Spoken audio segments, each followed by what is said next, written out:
Regular viewers know that I have a Dremel MM20V, and while I like the tool itself, I've had an issue with getting third-party blades for it. For example, I have all these arrows, and they don't fit, even though they're universal blades, and even though they say they actually fit a Dremel, they don't. The reason they don't is here's a Dremel blade, and here's an Arrow universal. And the problem's not unique to Arrow. Most of the universals are like this. You see that's a straight edge, whereas it wraps around on the Dremel. So because it doesn't wrap around on the universal, when you go to place it on the tool, even though the pins line up, the spindle in the middle can't grab onto it. So that's why you need that little wraparound. So been looking for some solutions online, and one that I saw that I kind of like is using a washer. So I have a 1/2-inch washer with a 5/16 opening, and what I need to do is cut a notch in it so that it fits around this spindle, because when you push up on it, you see that? It needs to get underneath the head of this spindle so that it can hold the universal blade in place where there's that metal that's not there. So what I'm actually going to try to do is use the cutting blade that came with the Dremel tool that's for metal to actually do that cut, because everybody else I've seen try to make one of these are using grinders and stuff. But if you have this problem, then you already have this tool, and you probably have some bimetal blades that came with the Dremel kit. So let's go down that route and see what happens. Things you're going to need for this: a fresh battery, the Dremel tool, of course, and I'm going to use a carbide metal blade from Dremel, and a vise so that you can hold this in place, some hearing protection because this gets loud, some eye protection because you're cutting metal on metal. What I've done is I've mounted the blade at a 90-degree angle to the tool, so hopefully I have some better control when I come down with it. Some glove protection. It's really cold in the garage, so I'm hoping that this goes by fairly quick. First mistake that I already made was not tightening down the lock nut on this.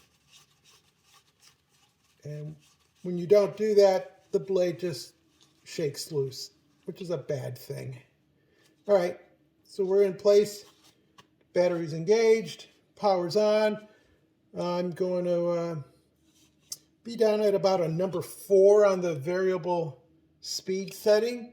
Start there and see how that goes. We'll probably have to bring it up a little bit.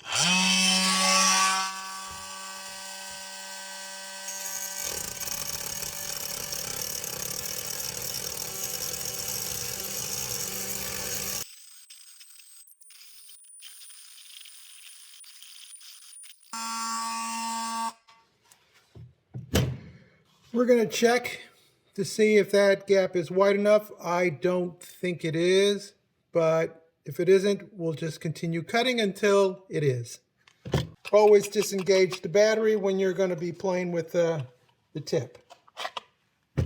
You may have noticed that I was moving the blade back and forth as I was cutting, and I just want to show you the reason for that is to make the best possible use of all the teeth instead of just trying to wear it down in the center. As I thought, it needs to be a little bigger of a gap, so we're going to try to chew off some more metal.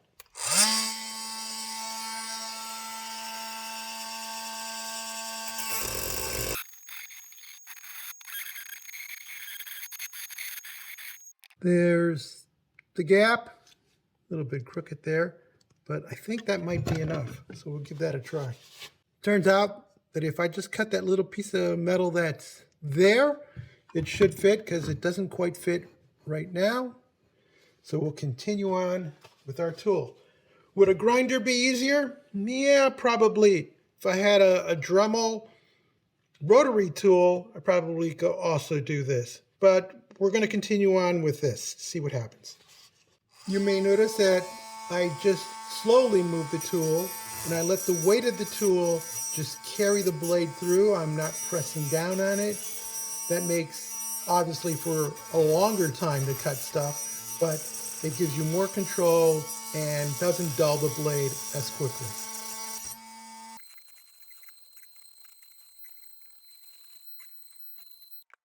We have the blade off the tool. Battery's also disengaged. We have our cut washer. And now I'm going to push the spindle in and see if it fits. And indeed it fits.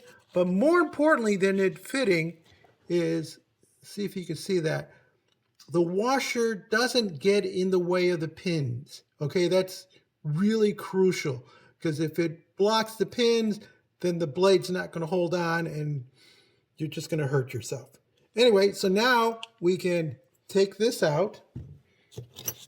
I'm going to grab the arrow, which we know has the straight cut on it. Okay, I think this is a better shot. So we have the arrow blade. I have my washer. I slide the washer underneath the arrow blade, making sure that it doesn't block any of the pins. And as far as the opening goes, I just put it towards the back. But as long as it doesn't block any of the pins, it doesn't really matter. So now we're going to lock our tool, and we're going to actually be able to use our arrow universal blade on our cordless Dremel. Battery's on, blade's locked into place. We got a piece of hickory wood here, and we're going to see if we can cut it down to size. Drop my speed down a little bit, don't need to be so high.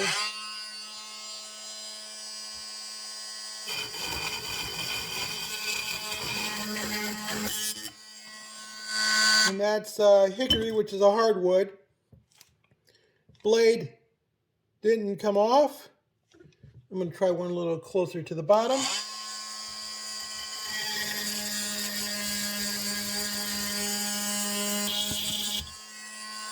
Okay, so, nice smell of hickory. Anyway, if you have a Dremel and you want to use those universal blades, you can either buy an adapter, and I hear those are available, or if you have a washer, you can make your own.